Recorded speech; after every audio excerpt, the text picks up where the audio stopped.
Allez, éloignez les enfants, j'ai une annonce choc à vous faire. Vous êtes prêts?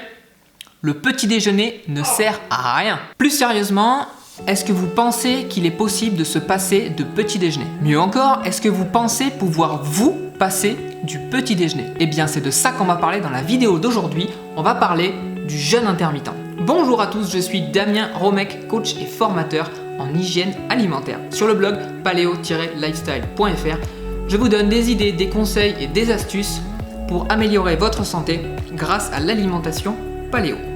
Si ce n'est pas déjà fait, je vous invite à vous abonner à la chaîne et vous pouvez commencer tout de suite dans les commentaires à me dire si vous connaissez le jeûne intermittent et si vous avez déjà essayé le jeûne intermittent. Qu'est-ce que c'est? C'est un concept de jeûne quotidien. C'est-à-dire que tous les jours, on va concentrer sa période de prise alimentaire pour avoir une période de jeûne le plus long possible dans la journée. En moyenne, on va essayer de jeûner entre 12 et 16 heures par jour. Dans l'idéal, on va jeûner jusqu'à 16 heures.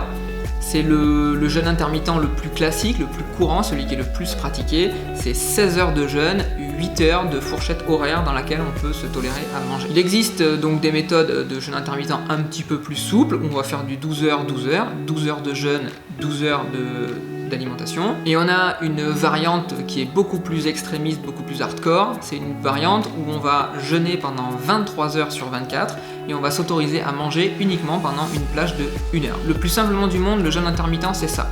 On va faire un petit jeûne tous les jours pour mettre son organisme au repos. Pourquoi c'est intéressant pour notre organisme? À la fin d'un repas, l'organisme libère de l'insuline. L'insuline, c'est grosso modo l'hormone qui va gérer le stockage des graisses dans notre corps. Si vous passez votre journée à manger de 7h le matin jusqu'à des fois 22h le soir, l'organisme est constamment en train de recevoir de l'énergie. Alors que la plupart du temps, on se déplace en voiture et on travaille à un bureau. Donc cette énergie que l'organisme reçoit en trop, il la stocke. L'organisme est constamment en train de libérer de l'insuline pour gérer les multiples repas que vous faites au cours de la journée. La meilleure option pour mettre au repos l'organisme et commencer à brûler éventuellement un petit peu des graisses, c'est le jeûne intermittent.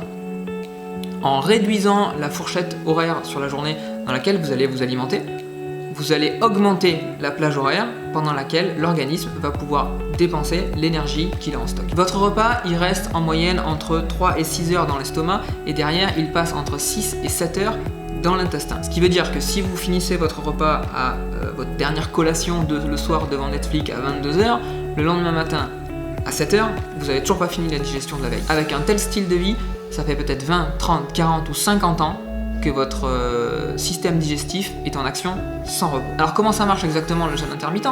Ce qui est intéressant, c'est de réduire fortement la fourchette dans la journée dans laquelle on va pouvoir s'alimenter. La fourchette horaire la plus utilisée, c'est 12h, 20h. C'est une plage de 8 heures pendant laquelle vous allez être autorisé à manger. Le repas du midi, une collation dans l'après-midi et le repas du soir. En faisant ainsi, on supprime tout simplement le petit déjeuner. Après, à vous d'adapter. Chacun est différent, chacun a un rythme de vie différent. Certaines personnes préfèrent sauter le repas du soir.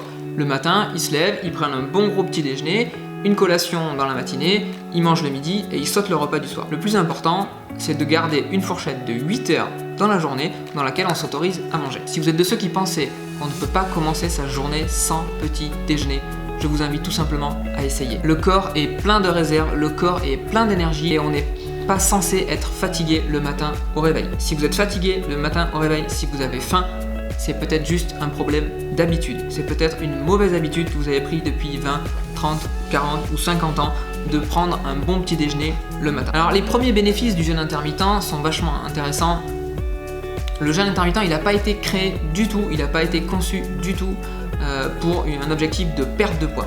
Vraiment, le but, c'est pas supprimer le petit déjeuner, mais décaler le petit déjeuner et contracter la prise alimentaire dans la journée.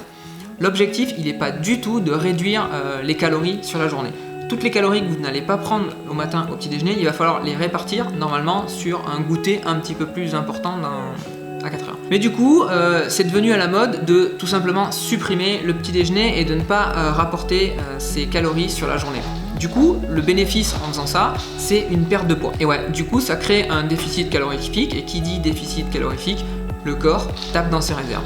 Si vous avez du gras en trop, c'est des réserves qui sont en trop, donc le corps va les utiliser pour récupérer son énergie. Donc c'est vachement intéressant le jeûne intermittent dans une perte de poids. C'est pas son utilité première, mais c'est vachement efficace. Un deuxième bénéfice hyper intéressant du jeûne intermittent, c'est la prévention du diabète de type 2. En effet, en réduisant la prise alimentaire et en réduisant en fait le nombre d'heures dans la journée où le corps va sécréter de l'insuline, on va mettre au repos le pancréas. Le pancréas, c'est le petit organe qui sécrète l'insuline. En mettant ce pancréas au repos et en limitant la diffusion d'insuline à répétition dans le corps, on va prévenir naturellement les risques de diabète de type 2. Enfin, un bénéfice ultra important qui va apparaître pas nécessairement les premiers jours où vous ferez le jeûne intermittent, mais au bout de quelques jours, ça va se ressentir nettement, c'est le regain d'énergie.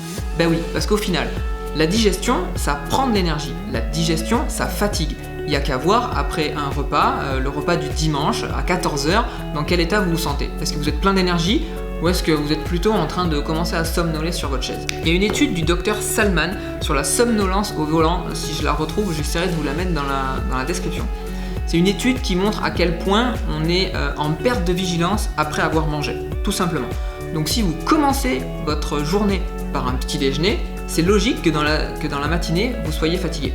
Donc en supprimant le petit déjeuner et en attaquant la journée à jeun, vous verrez avec le temps un regain d'énergie. Personnellement, ça me gêne pas de commencer ma journée à jeun, de partir bricoler, de partir travailler, de partir faire du sport à midi, juste avant de manger et en étant totalement à jeun. C'est pas pour rien que de nombreux sportifs se mettent à faire le jeûne intermittent. Le seul conseil que je peux vous donner, c'est d'essayer. Il faut pas lâcher l'affaire au bout du deuxième jour, il faut essayer sur une période un petit peu plus longue. Donc dites-moi dans les commentaires, juste en dessous, est-ce que vous avez déjà essayé le jeûne intermittent? Et si vous avez essayé, est-ce que vous avez vu des effets bénéfiques sur votre corps? Voilà, et si vraiment vous pouvez pas vous passer de petit déjeuner, je suis un homme plein de contradictions. Alors dans la description, je vous ai glissé un lien avec un guide à télécharger spécial petit déjeuner paléo. C'est offert, c'est pour vous, je vous invite dans la description à regarder. Et ensuite, comme d'habitude, on pense à s'abonner et à regarder une autre vidéo. Allez, ciao!